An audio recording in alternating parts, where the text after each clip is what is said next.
Tais-toi et ne fais pas de bruit. La voix enfantine a coupé le silence du hall comme une lame tranchante. Daniel Richardson s'arrêta au milieu de la marche de marbre italien, la main toujours sur le bouton doré de la porte d'entrée du manoir Whitmore. À l'âge de 45 ans, il avait construit un empire immobilier d'une valeur de 300 millions de dollars. Mais il n'a jamais imaginé que sa vie changerait à cause d'un ordre chuchoté par un enfant. La fille noire d'environ 8 ans se cachait derrière l'escalier incurvé, les yeux grands ouverts de peur, pointant discrètement vers le 2e étage. « Il parle de toi là-haut », a-t-il murmuré, faisant des gestes désespérés pour qu'il s'approche en silence. « L'homme au costume gris et la femme blonde, ils ont dit qu'aujourd'hui tu vas tout perdre. » Daniel a senti un frisson monter dans sa colonne vertébrale. Il était là pour conclure la plus grande fusion commerciale de sa carrière, la fusion de Richardson Holdings avec le conglomérat Whitmore Industries, un accord de 500 millions de dollars qui devait être signé dans 30 minutes dans le bureau du 2e étage. « Comment es-tu arrivé ici ?» Il a chuchoté, s'approchant de l'escalier où se cachait la fille. La femme de ménage a laissé la porte arrière ouverte. « Je me suis caché parce que je les ai vus parler de toi. » Ses petits poings serrés tremblaient légèrement. Ils ont ri et ont dit que tu es très stupide et qu'après aujourd'hui, tu devras chercher un autre travail. Le sang de Daniel a gelé. L'homme en costume gris ne pouvait être que son partenaire depuis 12 ans. Richard Whitmore et la femme blonde étaient probablement Amanda Foster, sa directrice financière de confiance pendant 8 ans. Les mêmes qui avaient insisté pour qu'il soit présent en personne aujourd'hui, s'assurant que tout était parfaitement organisé. « Comment vous appelez-vous » Elle a demandé, se pentant pour être à sa hauteur. « Zoé. Et le vôtre est Daniel Richardson, parce qu'ils ont dit son nom 1000 fois là-haut. » Elle hésita, se mordant la lèvre inférieure. « Tu vas me livrer à la police maintenant ?» Pour la première fois depuis des semaines, Daniel sourit sincèrement. « Non, Zoé. En fait, vous avez peut-être économisé tout ce pour quoi j'ai travaillé pendant 20 ans. À travers la lucarne du couloir, je pouvais voir les ombres se déplacer dans le bureau du 2e étage. Richard et Amanda étaient là, examinant probablement les documents frauduleux pour la dernière fois, confiant qu'ils auraient Daniel exactement là où ils le voulaient dans quelques minutes. Ce qu'ils ne savaient pas, c'est qu'un millionnaire venait de trouver l'allié le plus improbable possible, et que Zoé, sans le savoir, lui avait donné quelque chose de bien plus précieux que n'importe quel contrat, le temps de se préparer. Alors qu'il montait silencieusement l'échelle de service avec Zoé à ses côtés, Daniel commençait déjà à formuler un plan. Mais pourquoi une fille de 8 ans risquerait-elle tout pour sauver un homme qu'elle ne connaissait même pas? La réponse à cette question ne changerait pas seulement sa vengeance, mais toute sa perspective sur la famille et la loyauté. Si cette histoire de trahison et de rebondissement retient votre attention, n'oubliez pas de vous abonner à la chaîne pour découvrir comment la personne qu'ils ont le plus sous-estimée deviendrait l'instrument parfait de sa propre chute. Bloc 2. Les masques tombent. Depuis le petit placard de nettoyage adjacent au bureau, Daniel et Zoé pouvaient entendre chaque mot de la conversation qui allait tout changer. « L'idiot arrivera dans 15 minutes », a ri Richard Whitmore, touchant ses doigts impatients sur la table en acajou. « J'ai construit cette entreprise pendant des années, et elle ne soupçonne même pas qu'elle signera sa propre ruine aujourd'hui. » Amanda Foster a ajusté ses lunettes de créateur tout en organisant des tas de documents. Les contrats sont parfaits, Rick. Transfert total d'actifs à Whitmore Holdings, dette rétroactive de 50 millions au nom de Richardson. Et en plus de cela, il nous remerciera d'avoir sauvé son entreprise. Daniel sentait que le sang se figerait dans ses veines. 50 millions de dettes que vous n'avez jamais contractées. Richardson Holdings valait 300 millions, mais avec cette responsabilité frauduleuse, il devait de l'argent. Encore mieux, a poursuivi Richard en utilisant du whisky écossais des années 80 avec les clauses qu'Amanda a insérées, il est personnellement responsable de toutes les irrégularités fiscales des 5 dernières années. Des irrégularités que nous créons nous-mêmes, bien sûr. Zoé toucha doucement le bras de Daniel. Ses yeux enfantins brillaient d'indignation. Même sans comprendre complètement les détails financiers, il s'est rendu compte de la pure méchanceté de cette conversation. Amanda a ri d'une cruauté dont Daniel n'avait jamais été témoin en 8 ans de travail ensemble. « Tu te souviens quand j'ai été promu l'année dernière? Amanda, tu es comme une fille pour moi. » Comme c'est pathétique. Si vous saviez que votre jalon transférait 2 millions par mois sur des comptes fantômes. Le flashback a frappé Daniel comme un coup de poing dans l'estomac. Les réunions de dernière minute qu'Amanda organisait toujours. Les rapports financiers qu'elle a insisté pour simplifier avant de vous les montrer. Les voyages d'affaires de Richard qui n'ont jamais abouti à des contrats spécifiques. Savez-vous quelle est la meilleure partie? Richard s'approcha de la fenêtre, contemplant les jardins du manoir. Après avoir tout perdu, il devra vendre cette petite maison ridicule où il vit. Et devinez qui va l'acheter pour une fraction du prix? Amanda a applaudi comme une fille grossière. Génial! De millionnaire à mendiant en une seule signature. Daniel a serré ses poings, mais Zoé a tenu sa main avec une force surprenante pour un enfant. Dans ses yeux, il a vu quelque chose qui l'a fait se contrôler lui-même. Une sagesse prématurée qui disait « Attends le bon moment ». Le meilleur de tous, a poursuivi Richard en passant en revue la montre, c'est qu'il nous fait tellement confiance qu'il ne lira même pas les documents. Tu t'occupes de tout, je ne signe que là où tu me le dis. Quel idiot. Amanda a ouvert un dossier contenant des photos. Regarde ça, Rick, j'ai engagé un détective privé pour suivre Daniel le mois dernier. Je voulais m'assurer qu'il ne soupçonnait rien. Daniel a reconnu les photos, lui quittant le bureau, déjeunant seul, rendant visite à sa mère à l'asile. Des mois d'espionnage comme un criminel par des personnes en qui il faisait aveuglément confiance. Vraiment pathétique, a murmuré Richard.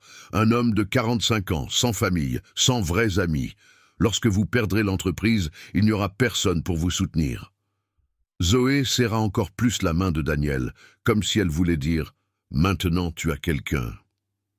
À ce moment-là, Daniel a compris quelque chose de fondamental. Richard et Amanda ne le voyaient pas comme un être humain. Pour eux, il n'était qu'un obstacle gênant entre eux et les 300 millions qu'ils convoitaient depuis des années. « Bonne minute pour l'heure du spectacle », a annoncé Amanda en passant en revue les documents pour la dernière fois. Daniel Richardson, préparez-vous à découvrir que la confiance est la forme la plus chère de naïveté.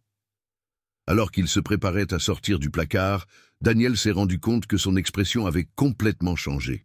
Zoé s'en est également rendu compte en chuchotant « Maintenant, vous ressemblez à quelqu'un qui a un plan ». Et elle avait raison. Parce qu'à ce moment-là, en écoutant le vrai visage des personnes qu'il considérait comme une famille, quelque chose avait changé à l'intérieur de Daniel. Ce n'était pas de la colère, c'était quelque chose de beaucoup plus dangereux. C'était une détermination froide et calculatrice. Ce que Richard et Amanda ne savaient pas, c'est que cette conversation ne serait pas seulement entendue par 2 personnes cachées dans un placard. En quelques minutes, ils découvriraient que sous-estimer Daniel Richardson avait été l'erreur la plus coûteuse de leur vie. Depuis le petit placard de nettoyage adjacent au bureau, Daniel et Zoé pouvaient entendre chaque mot de la conversation qui allait tout changer. « L'idiot arrivera dans 15 minutes », a ri Richard Whitmore, touchant ses doigts impatients sur la table en acajou. « J'ai construit cette entreprise pendant des années, et elle ne soupçonne même pas qu'elle signera sa propre ruine aujourd'hui. » Amanda Foster a ajusté ses lunettes de créateur tout en organisant des tas de documents. Les contrats sont parfaits, Rick. Transfert total d'actifs à Whitmore Holdings. Dette rétroactive de 50 millions au nom de Richardson. Et en plus de cela, il nous remerciera d'avoir sauvé son entreprise. Daniel sentait que le sang se figerait dans ses veines. 50 millions de dettes que vous n'avez jamais contractées? Richardson Holdings valait 300 millions, mais avec cette responsabilité frauduleuse, il devait de l'argent. Encore mieux, a poursuivi Richard, en utilisant du whisky écossais des années 80. Avec les clauses qu'Amanda a insérées, il est personnellement responsable de toutes les irrégularités fiscales des 5 dernières années. Des irrégularités que nous créons nous-mêmes, bien sûr. Zoé toucha doucement le bras de Daniel. Ses yeux enfantins brillaient d'indignation.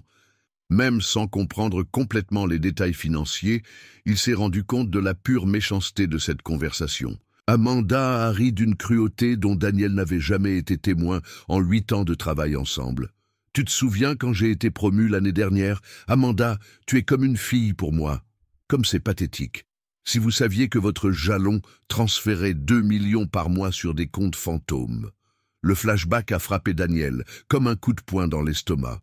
Les réunions de dernière minute qu'Amanda organisait toujours. Les rapports financiers qu'elle a insisté pour simplifier avant de vous les montrer. Les voyages d'affaires de Richard qui n'ont jamais abouti à des contrats spécifiques. Savez-vous quelle est la meilleure partie? Richard s'approcha de la fenêtre, contemplant les jardins du manoir. Après avoir tout perdu, il devra vendre cette petite maison ridicule où il vit. Et devinez qui va l'acheter pour une fraction du prix. Amanda a applaudi comme une fille grossière. Génial, de millionnaire à mendiant en une seule signature. Daniel a serré ses poings, mais Zoé a tenu sa main avec une force surprenante pour un enfant. Dans ses yeux, il a vu quelque chose qui l'a fait se contrôler lui-même. Une sagesse prématurée qui disait « Attends le bon moment ». Le meilleur de tous, a poursuivi Richard en passant en revue la montre, c'est qu'il nous fait tellement confiance qu'il ne lira même pas les documents. Tu t'occupes de tout, je ne signe que là où tu me le dis. Quel idiot. Amanda a ouvert un dossier contenant des photos. Regarde ça, Rick. J'ai engagé un détective privé pour suivre Daniel le mois dernier. Je voulais m'assurer qu'il ne soupçonnait rien. Daniel a reconnu les photos, lui quittant le bureau, déjeunant seul, rendant visite à sa mère à l'asile. Des mois d'espionnage comme un criminel par des personnes en qui il faisait aveuglément confiance. Vraiment pathétique, a murmuré Richard. Un homme de 45 ans sans famille, sans vrais amis. Lorsque vous perdrez l'entreprise, il n'y aura personne pour vous soutenir. Zoé serra encore plus la main de Daniel, comme si elle voulait dire « Maintenant tu as quelqu'un ». À ce moment-là, Daniel a compris quelque chose de fondamental. Richard et Amanda ne le voyaient pas comme un être humain. Pour eux, il n'était qu'un obstacle gênant entre eux et les 300 millions qu'ils convoitaient depuis des années. « Bonne minute pour l'heure du spectacle », a annoncé Amanda, en passant en revue les documents pour la dernière fois. « Daniel Richardson, préparez-vous à découvrir que la confiance est la forme la plus chère de naïveté. » Alors qu'il se préparait à sortir du placard, Daniel s'est rendu compte que son expression avait complètement changé. Zoé s'en est également rendu compte en chuchotant « Maintenant, vous ressemblez à quelqu'un qui a un plan. » Et elle avait raison. Parce qu'à ce moment-là, en écoutant le vrai visage des personnes qu'il considérait comme une famille, quelque chose avait changé à l'intérieur de Daniel. Ce n'était pas de la colère, c'était quelque chose de beaucoup plus dangereux. C'était une détermination froide et calculatrice. Ce que Richard et Amanda ne savaient pas, c'est que cette conversation ne serait pas seulement entendue par 2 personnes cachées dans un placard. En quelques minutes, ils découvriraient que sous-estimer Daniel Richardson avait été l'erreur la plus coûteuse de leur vie. Lorsque Richard et Amanda sont descendus pour accueillir Daniel à l'entrée du manoir, leurs sourires étaient ceux de ceux qui avaient déjà tout calculé. Ce qu'ils ne savaient pas, c'est que Daniel avait utilisé les 15 dernières minutes de la manière la plus productive de sa vie. « Daniel, mon ami !» Richard a ouvert ses bras de manière théâtrale. « Prêt pour le grand jour? La fusion qui nous rendra encore plus riches? »« Bien sûr, Rick », a répondu Daniel naturellement, serrant l'homme qui, quelques minutes auparavant, l'avait traité d'idiot. « J'ai hâte de signer les papiers. » Amanda a ajusté ses lunettes, étudiant le visage de Daniel à la recherche de tout signe de suspicion. « Tu as l'air plein d'énergie aujourd'hui. As-tu bien dormi ?»« Comme un enfant, » sourit Daniel, et techniquement, il ne mentait pas. Zoé avait disparu par la porte arrière comme convenu, mais pas avant de lui avoir donné quelque chose de crucial, son numéro de téléphone portable, écrit sur une feuille de papier froissée. Alors qu'il montait au bureau, Daniel a discrètement activé l'enregistreur sur son téléphone portable. Chaque mot serait documenté à partir de maintenant. « Est-ce que j'ai amené les documents de Richardson Holdings ?» comme nous vous l'avons demandé? Amanda a demandé, faisant semblant de vérifier un dossier. Ils sont dans ma voiture, mais je pensais que tu avais déjà tout préparé. Daniel a maintenu le ton décontracté, prouvant même son arrogance. Richard a ri. Daniel, tu sais que nous sommes perfectionnistes. Nous voulons nous assurer que chaque détail est parfait pour notre futur ensemble. Pendant les 20 minutes suivantes, Daniel a vu un spectacle d'hypocrisie professionnelle.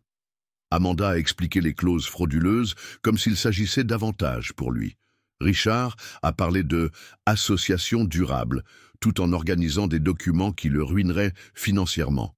Le téléphone portable de Daniel a vibré. Un message d'un numéro inconnu. « J'ai trouvé quelque chose dans votre poubelle. Photo de l'enquêteur qui vous a suivi plus son numéro de téléphone. Z. 6 juin, Zoé avait photographié une carte de visite froissée. Marcus Delacroix, enquête privée. La fille avait été plus intelligente que n'importe quel adulte dans cette pièce. « Désolé », s'est levé Daniel. « J'ai besoin de passer un appel rapide à mon assistant.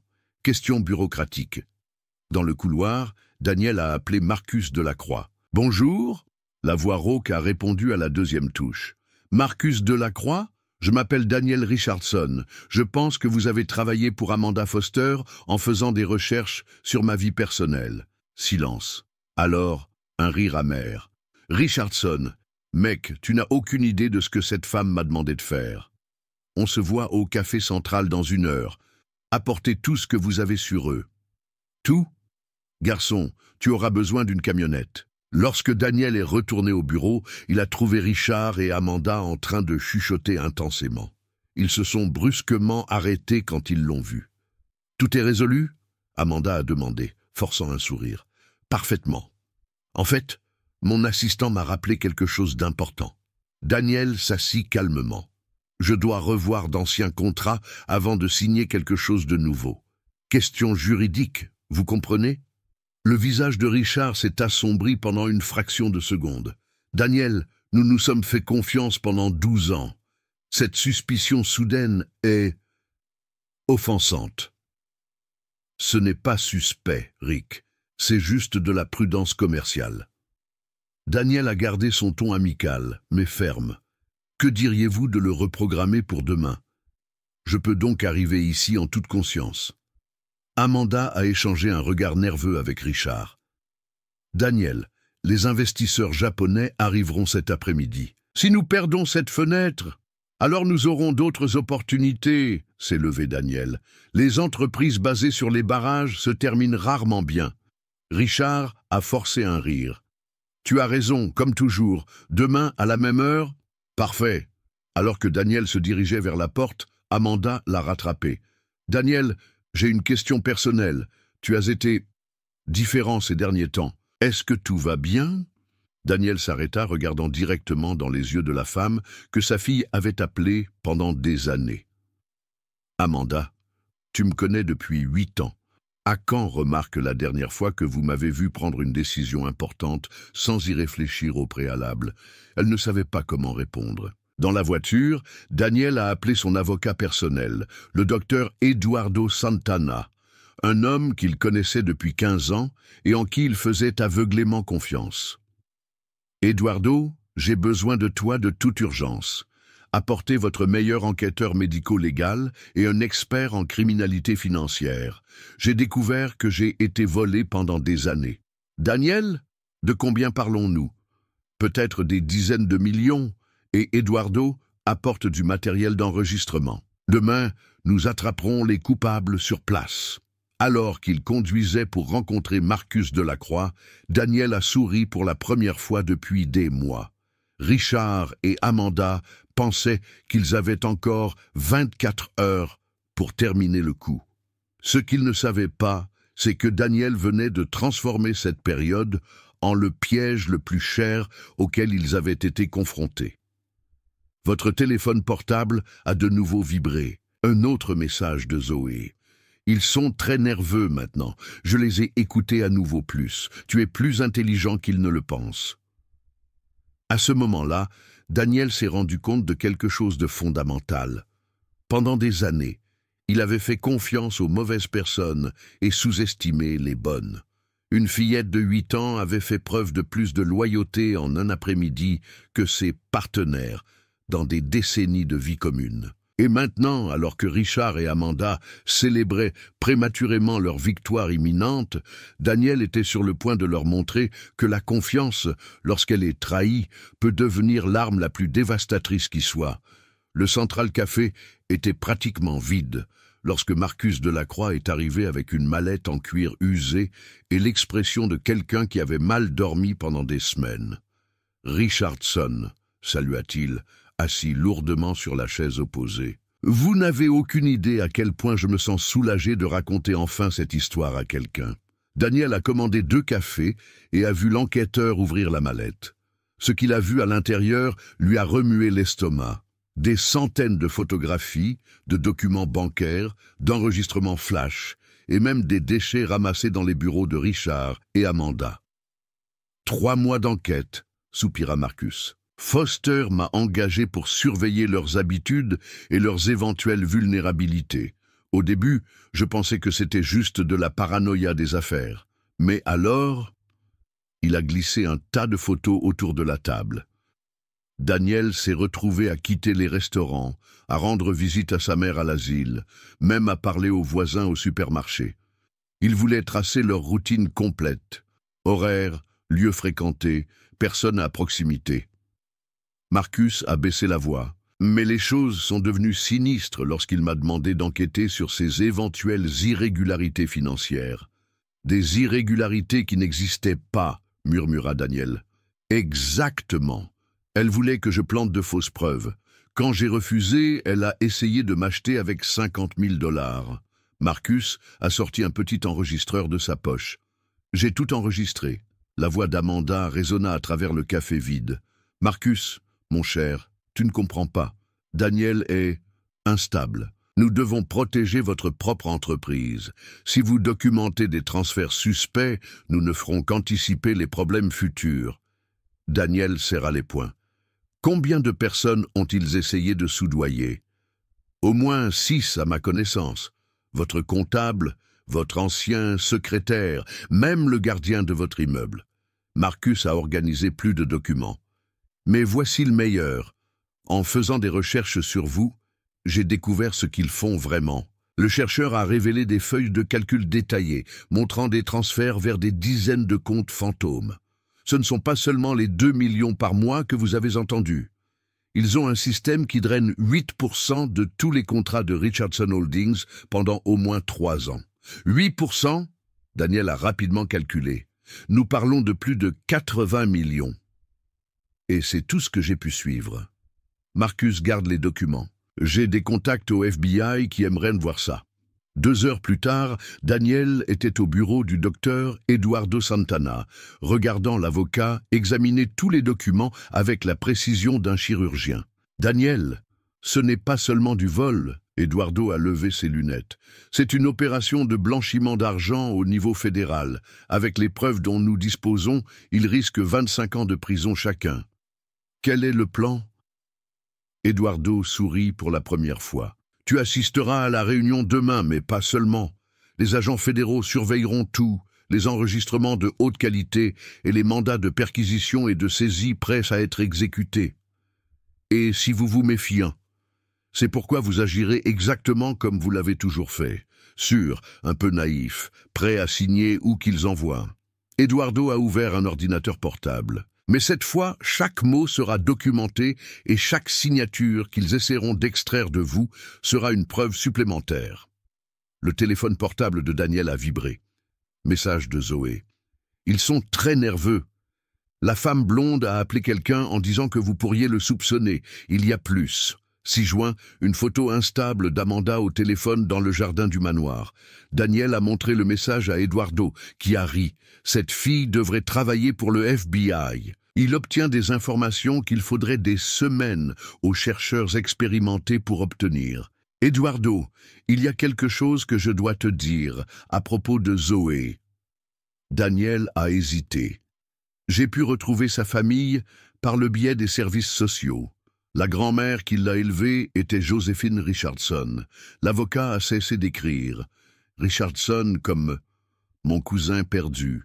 Son père était le frère de mon père. Daniel sourit triste. Pendant des années, j'ai cherché cette partie de la famille. Je n'aurais jamais imaginé que nous nous retrouverions à nouveau dans une telle situation.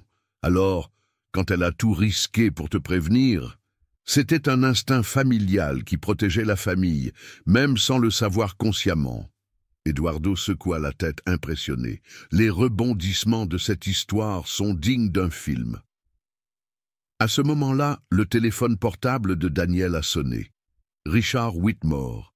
« Daniel, mon ami, j'espère que vous avez eu assez de temps pour tout revoir. J'ai hâte de terminer notre entreprise demain. Bien sûr, Rick. En fait, je suis plus confiant que jamais. Parfait. Amanda a préparé une célébration spéciale pour après la signature. Tu le mérites. » Quand il a raccroché, Eduardo souriait malicieusement. Il pense vraiment qu'ils ont gagné. L'arrogance a toujours été son point faible. Eh bien, demain, vous découvrirez que sous-estimer Daniel Richardson était l'erreur la plus coûteuse qu'ils aient commise.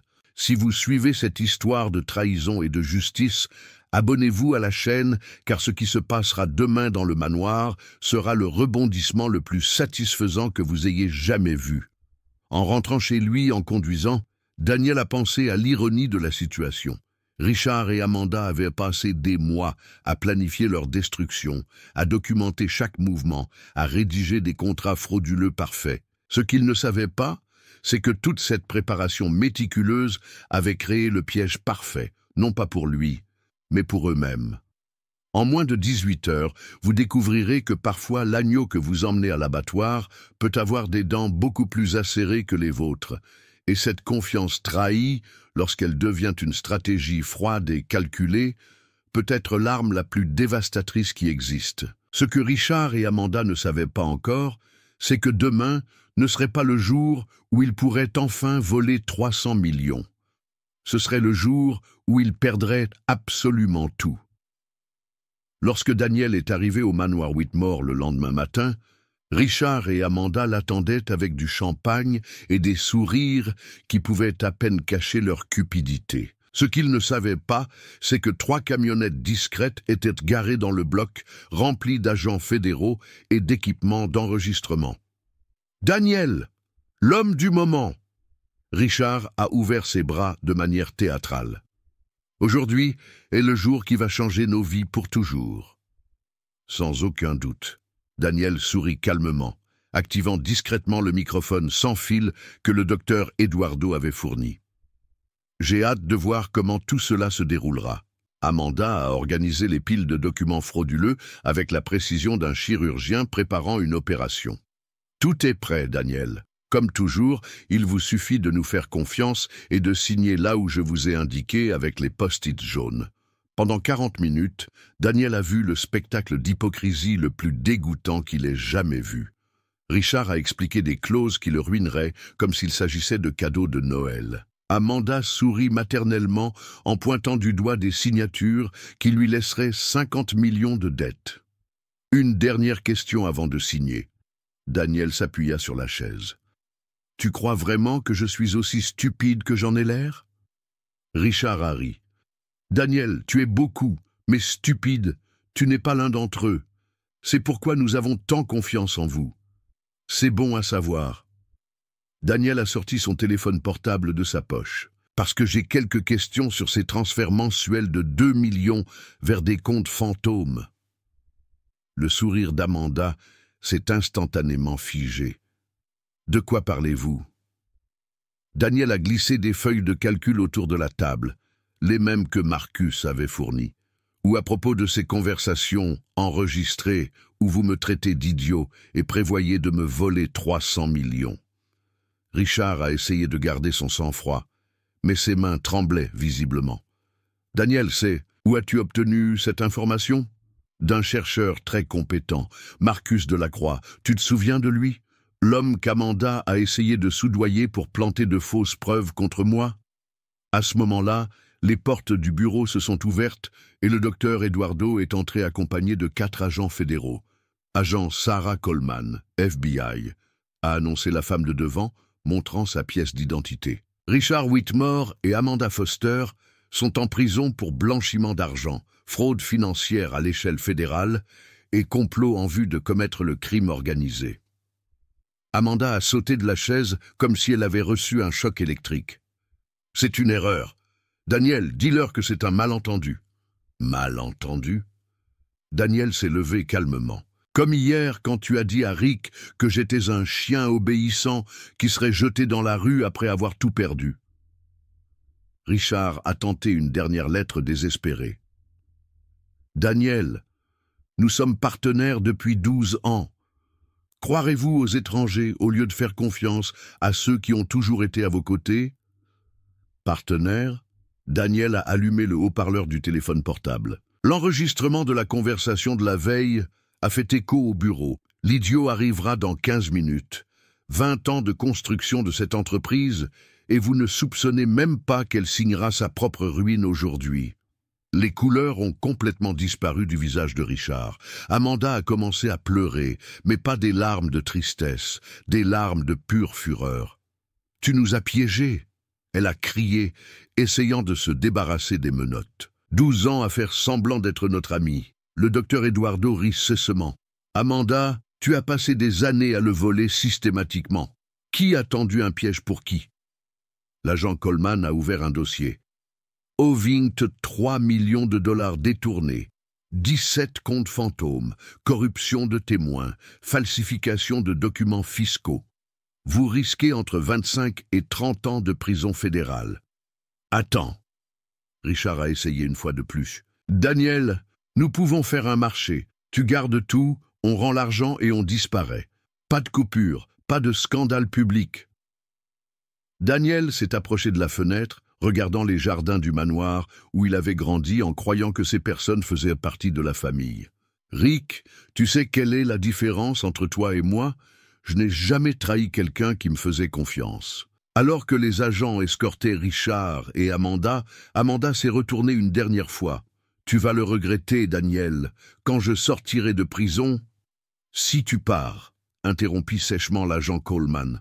« Sur la base des preuves dont nous disposons, vous passerez les 20 prochaines années à réfléchir à cette conversation. » Lorsque le bureau est finalement resté silencieux, Daniel a reçu un message de Zoé. « Je les ai vus pris par la télévision. Tu l'as fait. Je suis fier de toi. » Le docteur Eduardo a conservé les documents avec satisfaction. « Daniel, vous venez officiellement de récupérer vos 83 millions volés, en plus des dommages punitifs. Richardson Holdings sortira de cette histoire plus fort que jamais. Mais la meilleure nouvelle est venue 2 heures plus tard, lorsque l'agent Coleman a appelé « Daniel, nous avons trouvé des preuves qu'il prévoyait de te tuer après la fusion. Il y a des messages entre eux discutant d'un accident qui éliminerait le dernier obstacle. Non seulement on vous volait, mais vous étiez préparé pour l'exécution. » À ce moment-là, Daniel s'est rendu compte que Zoé n'avait pas seulement sauvé son entreprise, elle lui avait sauvé la vie. Une fillette de 8 ans, sans le savoir, avait évité un meurtre en chuchotant « Tais-toi » dans le couloir d'un manoir. Et tandis que Richard et Amanda ont découvert que l'arrogance a un prix très élevé, Daniel a finalement compris que parfois, les anges gardiens sont déguisés de la manière la plus inattendue possible.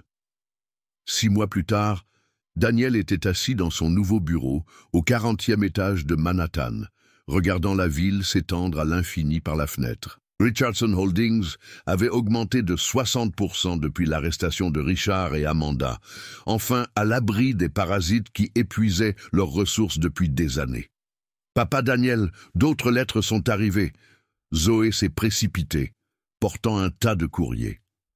À l'âge de 9 ans, officiellement adoptée sous le nom de Zoé Richardson, elle portait l'uniforme de l'école privée la plus prestigieuse de New York, le même qui était auparavant hors de sa portée financière. Daniel sourit quand il vit l'adresse de l'une des lettres. « Pénitencier fédéral de Danbury. » Est-ce une autre lettre d'Amanda? Le 3e de ce mois, Zoé a levé les yeux au ciel avec une maturité surprenante. Elle n'a toujours pas compris que vous ne le lirez pas. Les lettres d'Amanda ont toujours suivi le même schéma pathétique. Demande de pardon, tentative de justification du vol en tant que besoin financier et supplication pour que Daniel retire les charges. Richard, plus fier, n'avait envoyé qu'une seule lettre en 6 mois, une page entière de malédictions et de menaces vides de vengeance. Le docteur Eduardo a appelé, a déclaré Zoé, organisant les papiers sur la table avec l'efficacité d'un secrétaire expérimenté. Son appel final a été rejeté. Ils purgeront la peine complète. 25 ans pour Richard, 22 pour Amanda. Ils sortiraient de prison comme des personnes âgées en faillite, tandis que Daniel profiterait d'une retraite de plusieurs milliards de dollars. Qu'en est-il du programme? Daniel a demandé, faisant référence au projet qui était devenu le plus important de sa vie. La fondation Joséphine Richardson a déjà aidé 150 enfants cette année, a répondu Zoé en ouvrant un ordinateur portable. Maison, éducation, assistance juridique pour les familles en situation de vulnérabilité. Et regarde ça, elle a montré l'écran. Des photos d'enfants diplômés, de familles recevant leur propre maison, de jeunes entrant dans des universités qui étaient auparavant des rêves impossibles. Savez-vous quelle est la meilleure partie? Zoé a cliqué sur un dossier spécifique. Tu te souviens de Marcus Delacroix? Daniel hocha la tête. L'enquêteur avait joué un rôle déterminant dans la collecte des preuves contre Richard et Amanda. Il est devenu le directeur de la sécurité de la Fondation, et il enquête sur d'autres stratagèmes d'entreprise comme celui que vous avez affronté. Zoé sourit maliègle. Apparemment, notre histoire a inspiré d'autres victimes à dénoncer leurs propres Richard et Amanda. Le téléphone a sonné. Docteur Eduardo Santana, aujourd'hui avocat exclusif de Richardson Holdings et conseiller juridique de la Fondation. Daniel, j'ai des nouvelles de nos vieux amis. La voix de l'avocat portait une nette satisfaction. Richard a perdu tous ses biens. Le manoir a été vendu aux enchères pour indemniser les victimes. Amanda, eh bien, elle travaille apparemment à la laverie de la prison pour 23 cents de l'heure. Qu'en est-il du cabinet d'avocats qui les a défendus? Il a fermé le mois dernier. Personne ne veut engager des avocats qui ont perdu la plus grande affaire de fraude d'entreprise de la décennie d'une manière aussi humiliante. Quand il a raccroché, Daniel a trouvé Zoé qui le regardait avec curiosité. « Es-tu toujours triste pour eux ?» elle a demandé. Daniel a bien réfléchi à la réponse. « Je ne suis pas triste, Zoé, mais je ne ressens pas de plaisir dans sa souffrance. Je ressens la paix. » Pourquoi? Parce que j'ai appris que la vraie vengeance n'est pas de détruire ceux qui vous ont trahi. Il construit quelque chose de si beau et de si puissant que la trahison devient une note de bas de page dans l'histoire de son succès. Zoé sourit, la même sagesse prématurée brillant dans ses yeux. Grand-mère Joséphine disait toujours que la famille prenait soin de la famille, même quand tu ne sais pas que c'est de la famille.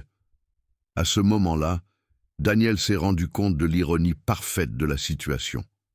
Richard et Amanda avaient conspiré pour le détruire, mais ont fini par lui offrir le meilleur cadeau de sa vie, retrouver sa famille perdue. 2 ans plus tard, alors que la Fondation Joséphine Richardson était devenue la plus grande organisation de soins familiaux du pays, Daniel a reçu une dernière lettre de la prison. Cette fois, de Richard. « Tu as gagné, Daniel. Mais je veux que vous sachiez que ce n'est pas fini. Quand je pars, Daniel n'a même pas fini de lire. Il a rampé la lettre et l'a jetée à la poubelle où elle appartenait. « Papa, il y a quelqu'un à la porte !» a crié Zoé d'en bas. À l'entrée du manoir, qu'ils appellent maintenant chez eux, ironiquement le même manoir de Whitmore que Richard avait perdu aux enchères, se trouvait une fille d'environ 10 ans, avec des vêtements sales et des yeux brillants de détermination. « Je m'appelle Sophia, » dit-elle, en tenant un papier froissé. « J'ai entendu dire que vous aidez les enfants qui n'ont pas de famille. J'ai vu mon patron voler de l'argent dans l'entreprise où je travaille en nettoyant. J'ai des preuves, mais personne ne me croit. » Daniel et Zoé ont échangé un regard significatif. Le cycle se répétait, mais cette fois, ils étaient prêts. « Entre, Sophia, » dit Daniel en ouvrant la porte. « Parlons de la façon de transformer votre courage en justice. » Quand la nouvelle fille est arrivée, Daniel a souri à Zoé. Richard et Amanda avaient essayé de détruire leur vie, mais ont fini par créer quelque chose de beaucoup plus grand, un filet de protection pour tous les enfants qui, comme Zoé, avaient le courage de chuchoter « tais-toi » lorsqu'ils étaient témoins d'injustice. La meilleure vengeance n'aurait pas été d'envoyer vos traîtres en prison. J'avais découvert que la vraie famille n'est pas celle qui naît avec nous, mais celle qui choisit de rester à nos côtés lorsque le monde s'effondre. Si cette histoire de trahison, de justice et de seconde chance a touché votre cœur, abonnez-vous à la chaîne pour voir plus d'histoires qui prouvent que parfois les anges gardiens arrivent déguisés en enfants, chuchotant exactement les mots que nous devons entendre pour sauver non seulement notre entreprise, mais toutes nos vies.